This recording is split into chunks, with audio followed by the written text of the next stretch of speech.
Katie, and this is Slade. He is my 1-year-old, fully intact male miniature Australian Shepherd mix. This video is my project summary for the dog clicker training project that we just did together, which was a lot of fun to do. Over the project, we used a variety of different treats as primary reinforcers during his training sessions. Some of his favorites were little bits of carrots that were cut up and frozen, and mainly I used these, which are Zook's Mini Naturals. They're grain-free, low-calorie treats. They're very small, bite-sized, so it was really easy to keep a pocket full of these with me at all times.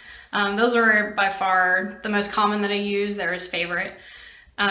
He was already pretty well trained to begin with, so all I needed to do was condition him to understand the secondary reinforcer that I used, which is this clicker. This was supplied through the program, but I found a package of them at the dollar store that worked just as well, and he didn't seem to respond better to one over the other, so either works. It was pretty easy to do. I would just sit with him like I am now, and then I would click and then give him a treat. And that way he learned that the click was associated with the treat, and it didn't take him long to figure that one out.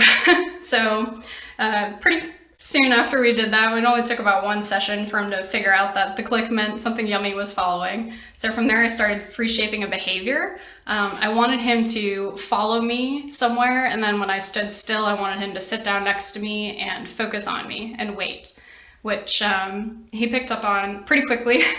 Although he tried a different variety of behaviors. He would jump up, or he would, like try and circle me, trying to get my attention, things like that. But he did it pretty quickly in the end.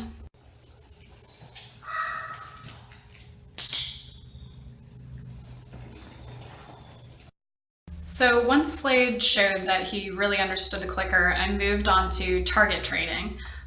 For a target, I took a tennis ball, I cut a big slit in it, and I attached it to the end of a horseback riding crop. It already had a handle on it. It was really lightweight and easy to use, pretty easy to take around different places with me, and I could put it back together and take it apart very easily. The goal for the target training was to get him to touch the end of the ball with his nose on cue. Touch.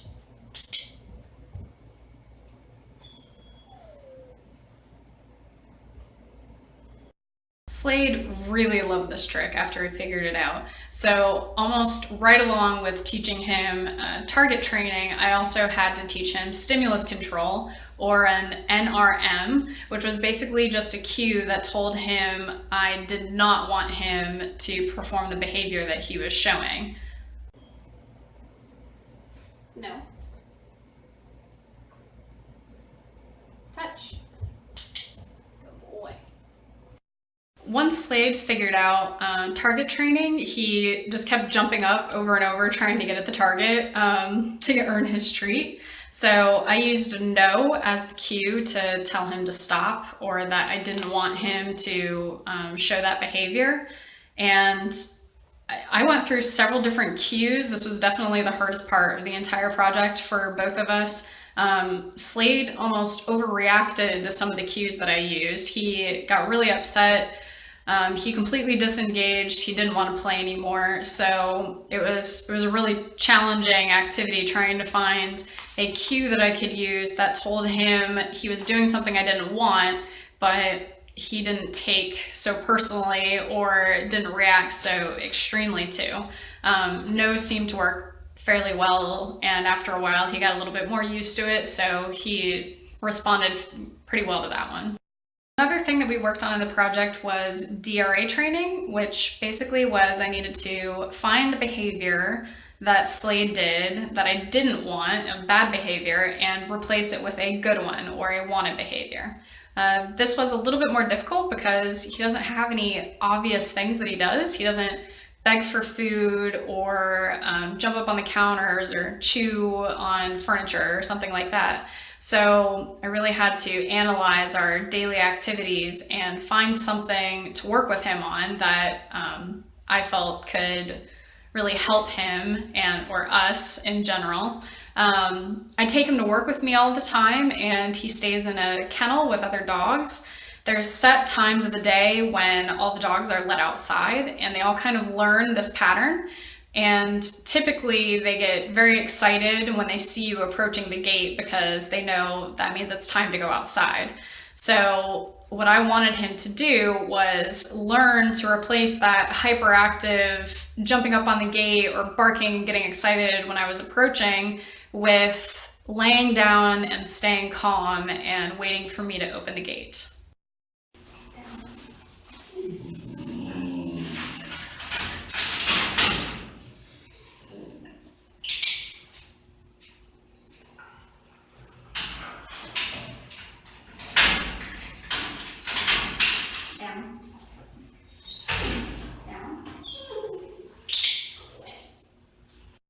So that is one behavior that I'm definitely going to continue working with him on. I think it's helped him a lot in general. I've seen a big improvement in his ability just to stay calm and handle exciting situations since I started working with him on staying calm for me approaching the gate.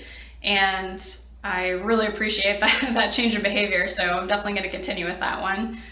The final trick that we did was chaining a sequence of behaviors off of a single cue.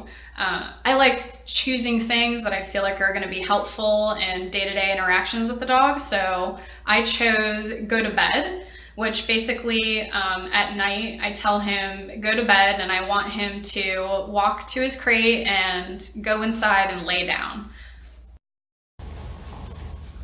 Go to bed.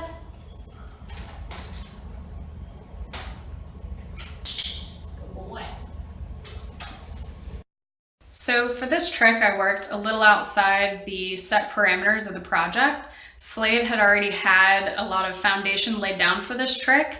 He already pretty much went into his bed very willingly if I just pointed at it, or if he was tired, he would go in on his own. So all I needed to do was add the cue, go to bed, and get him to go in on the vocal command. And then I used hand gestures that I had already taught him to refine the behavior. So he does basic tricks like sit and lay down and roll over off of hand gestures where I don't have to use a vocal cue. And I use that to refine the chain go to bed. So I would say go to bed, he would walk into the crate, and then I would use the hand gesture to get him to lay down, and then I would give him the click treat so that he knew that's what I wanted. It took maybe 2 sessions before he started to do the chain on his own, where as I was giving him the hand gesture, he was already laying down. And then I just slowly stopped giving him the hand gesture, and he eventually just did it on his own off of the vocal cue. So that was the goal, and he figured that one out pretty quickly.